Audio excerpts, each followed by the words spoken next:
Yo'q, yo'q, bizada bitta xotin provokatsiyaga ishonma.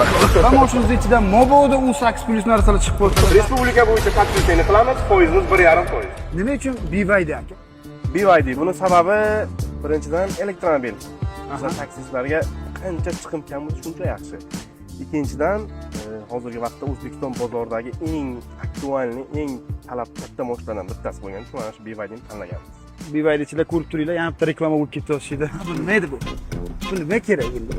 Bu nima kerak? Ro'zaligim tushunib bildiki, imina bu bunaqa bakalashgacha nima kerak? Boya suytib o'tirganimda bolalar tarqatishdi. Og'izni ochib oling deb aka. Aka, siz og'izni ochdingizmi ishqilib? Ochdik. Endi hamma biladi, ro'zadan keyin hamma og'izni ochgandan keyin bitta qotishini bilamiz. Yo'q, yo'q, bu ular sizlar bilagan narsa emas lekin. Akalar, bilmadim, endi sizlar o'zingiz fikrlaringizni qoldiringlar kommentariyada. Xo'p, endi boqni ochamiz. Agar avtobloger bo'lmaganingizda siz kim bo'lardingiz? Birinchi variant biz sartarosh, ikkinchi variant biz mardikor, uchinchi variantimiz savdogar. Sartarosh, mardikor, savdogar. Ha. Men o'zim savdogarlik maktab bitirgan paytim o'zim savdoga ishga kirganman.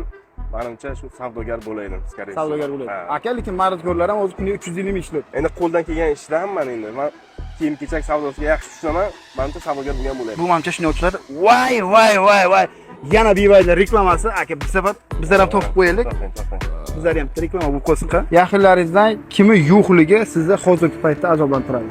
Yaqinlarimdan kimi yo'qligi, yaqinlarimdan onam yo'qliklari meni azoblantiradi. Yoshlikda onadan qolganman. Ha.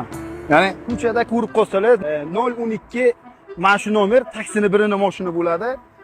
Surishib o'tirmaydi. Hozirgi kunda siz ham taksist, ham avtoblogersiz, o'zi shuncha podpiskaga ega bo'ldingiz. O'zingizni ustoz deb bilgan odamingiz kimdir? Ustoz deb bilgan odamim birinchi o'rinda O'zbekistonda hamma yaxshi tanish Dilshod aka 3 ta 7. Dilshod aka Hojiyev. Dilshod aka Hojiyev. Yoshligidan meni u kishi ustozim, o'sha savdoda ishlaganman deb aytdim-ki, o'sha payt u kishi ham savdoda kiyim-kechakda ishlaganlar. O'sha paytdan men u odamni taniyman, o'sha paytdan men ustoz. Hali mana shu blogerlik boshlaganimda ham maslahatlar ayamasdan yordam berib keladilar. Dilshod aka bizlar ham ustozmiz. Dilshod aka, lekin men sizni kiyim sotishingizni bilmadim aka. Plus to'ppa-to'g'ridagi akalar ham ko'p narsani o'rgatganlar. Qarshi bo'lmasangiz, mashinangizni ichini titib ko'ramiz. Va mashinangiz ichidan mobodo U8+ narsalar chiqib qolsa, zapretli narsalar chiqsa, bu narsa aniq kamerada ko'rinadi. Bunaqa joy aytmagan edingiz-ku? Ya endi boshqa ilojingiz yo'q, aka, rozi bo'lasiz. Mayli, lekin mashina toza emas lekin, mashina toza emas lekin. Shu nima chirk aka? Bu savol hammaga qiziq. Mayli, o'zi aytib o'taman. Moyka bo'lgani bilan har doim vaqt bo'lmadi aka, birinchidan. Ikkinchidan, o'zi oldin vaqt ajrataydim. Hozir meni Toshkentda o'z ishlarim ko'paygan. Men har 3-4 kun Toshkent, Samarqand ketib yuribman-da. Shuning uchun hozir yo'lda bu mashina yuvishdan foyda yo'q.